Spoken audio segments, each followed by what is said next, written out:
Okay, let's take a minute to think about the name puzzle for Jan Richardson.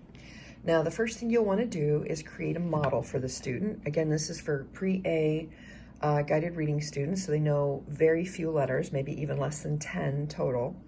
And I've just put Liberty's name on white tag board in a plastic sleeve, and the other side has the alphabet chart. Now, this alphabet chart came from the back of Literacy Beginnings, the text that you used for Education 2600.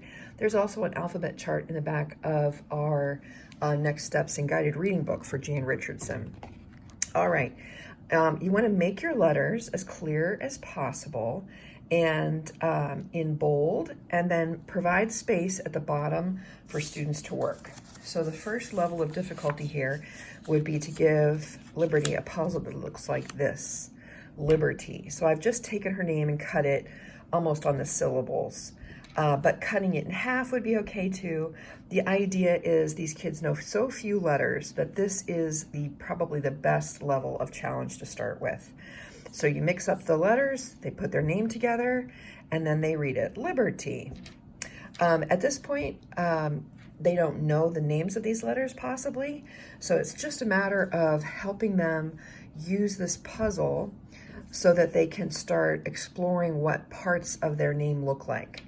Name is an excellent anchor because they're going to be writing it on every paper that they create during the day, and it's personally important to them. So to start out, you're going to just cut chunks of the name. And then as the student gets more comfortable and is learning some of these letters, then you can cut the name into smaller pieces.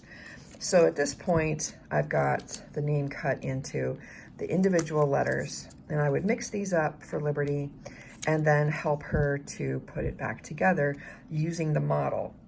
Now, once kids are getting the hang of the array of their letters, what you can do is take the model away. That adds a level of difficulty. This creating the name puzzle is an activity that should take no more than 2 to 3 minutes. But I would remind you to have the child mix up the letters and make it, maybe 2 or 3, maybe even 4 times within that 2-minute practice period. I also like to put the name on an envelope and then put those pieces in the envelope and send a copy of this home for kids to create with their families. So this is the name puzzle by Jan Richardson for your pre-A kiddos who are just learning about letters and using their name as an anchor.